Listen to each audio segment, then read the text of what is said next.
Hey, this is Kurt the Boat Doctor back out here in this 2025 2500 Ultra XL. Again, gear bath oil hubs are good, they're brown.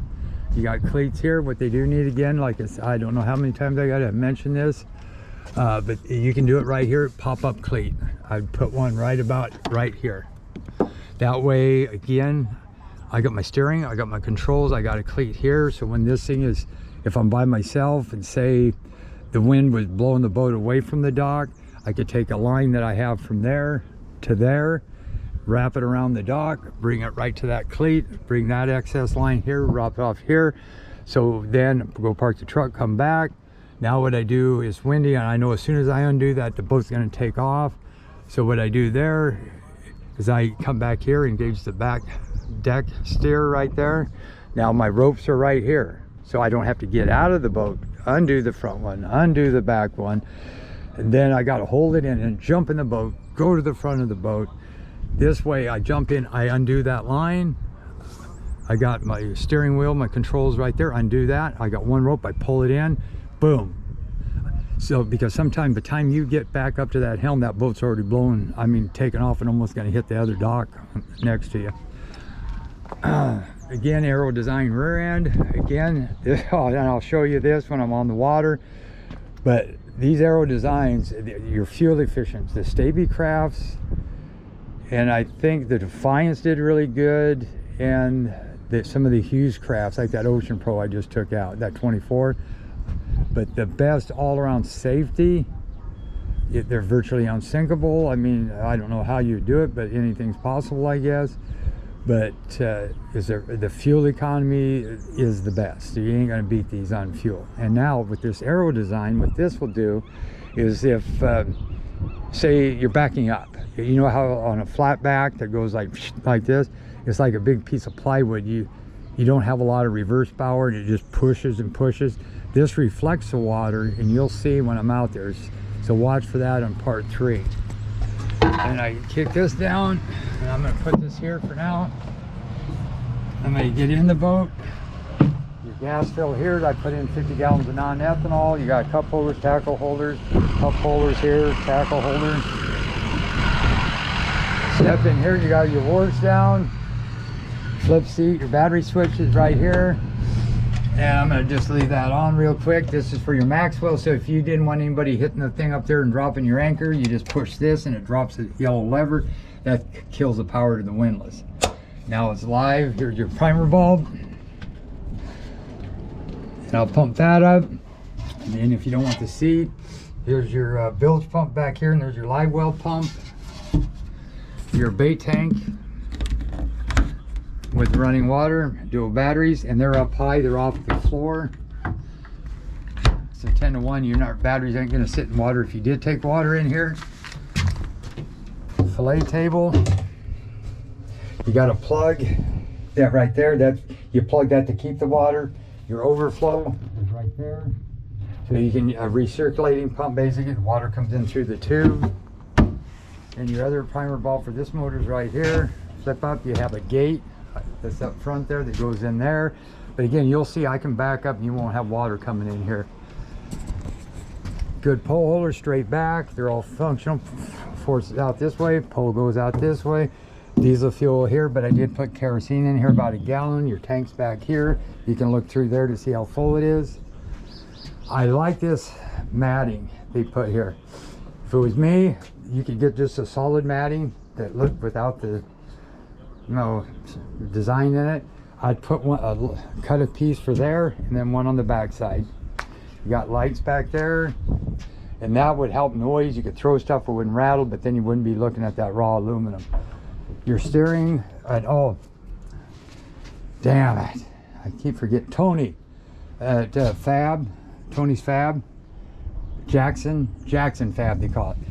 He made this, I believe, and then our guy powder coated it. So I mean, that's a real sanitary. When this came, they had a side mount over here. It was too close to the wheel, so we had redesigned it and made it this one.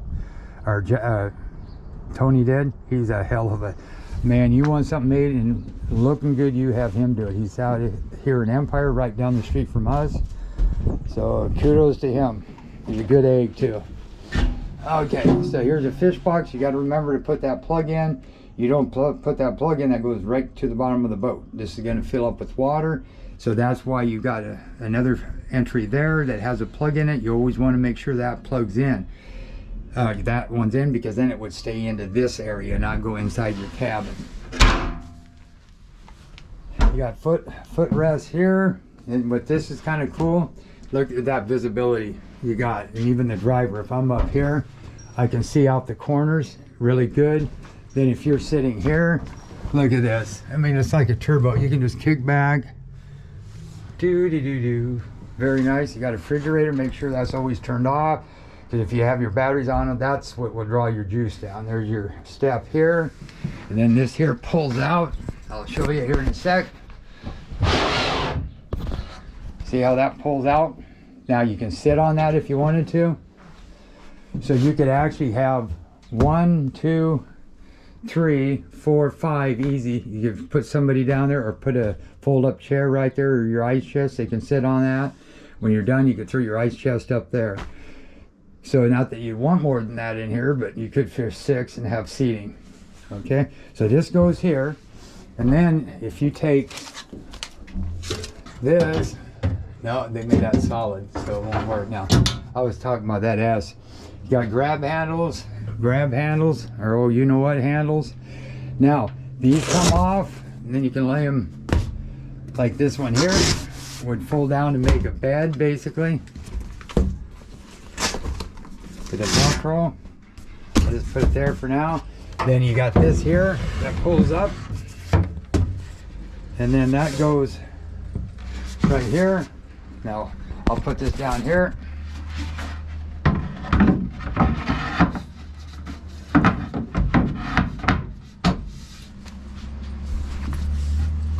And there you go. See how you got a nice little table, and then what you can do is make this, pull this over here. You can sit right here, do your, do my cooking. Now your stove is right here. You can just, this knob is not important. It can be all the way down for now. Now these heaters are real finicky, so you want to start them the right way and shut them off the right way. So this here, you turn the batteries on, and now if I had a heavy south wind, or you have my ports over there, so say I had a heavy north wind and it was blowing into that, if it didn't ignite, just turn the boat the other way and start it. Then once you do that, it shouldn't matter because it already lit the pilot light. But anyway, you push this button, and I'll show you on the video when I'm out there. Yellow light will be on, and then it will keep constant yellow. That's what you want. If it blinks, it isn't gonna, it didn't ignite. So you want to turn that on. That's yellow. Pretty soon you're going to hear the fan speed kick up on it, like whoo, and it's going to go down. Then when it's actually heated up and working, this will be red. So yellow, red. Now when you now do not shut the power off ever before shutting down this thing the right way. You wouldn't want to get to the dock, the heater's on, you shut it off. Oh, I better kill my battery. I shut the battery switch off. Now you could throw it into a fault code, and then you'll be calling me. So basically, once you try starting this, do not try to unstart until she fires all the way up. Then what you want to do, it's on, red, yellow. So then you want to hold this until you see these white lights just blink. Take your hand off, then pretty soon this yellow is going to go out, but this is going to be still red until it cools down. Then it's going to flash, and when it quits flashing, it's shut down. Now you can shut the power off. Just be careful, don't touch it when it's on. This is actually designed for when you're stopped, but you still got to be careful, because you don't want to be sitting over here and hitting that and burn the heck out of yourself. Now this is the area I was talking about, the other drain plug. Oh, I'm standing on it. Right here. Let me see. Hold that with my knee. See right there? So if you didn't plug that one back there and you didn't plug this, that water is going to come from here and into here. So if you plug this one, this gets water from the front of the boat right there. But if you plug that, if you did get water, it's just going to stay into that fish box back there, which is a large one. Here's for your water pickup for your toilet. And you got the shockwave seats, bolster, cushion, thigh rides, which I like, because you can pop these up and you can stand up, see? And you can see a lot of these boats, you're right up against the wheel. You can't steer it, you'd have to stand off to the side. Plus, you can sit up here, good visibility throughout the boat. So this is one of my favorites. Now, I like the 22 and the 25, but at my age now, I would say if I was to get one, I'd probably get this 25. It's just that it's a wider boat. I could sleep in it. That drops down. You got your head up there. You still got a cooking stove. You got your sink, which is right here. And then this one, you got to turn on your pump right there. And then you got to turn on your water valve. Grab handles, cup holders. Oh, them cheesy suckers. They didn't give the driver a cup holder again. They gotta give me a cup holder, I'm telling you. Son of a gun, think of the darn passenger. Every time, hey, can you hand me my drink over there? Oh God, they could have put one right here, but then imagine the swivel of the seats or something. It would probably work though. I'd put one right there and then have my hands put it down lower, or put it inside that side tray. You can put a nice 12-inch screen, put it on the outside. That way you can see it from the back of the boat, but if you got dual stations, you could still put one here. Do Garmin, I'm telling you, Garmin's where it's at. I don't get nothing for it, but nothing for pushing that, but Garmin's nice for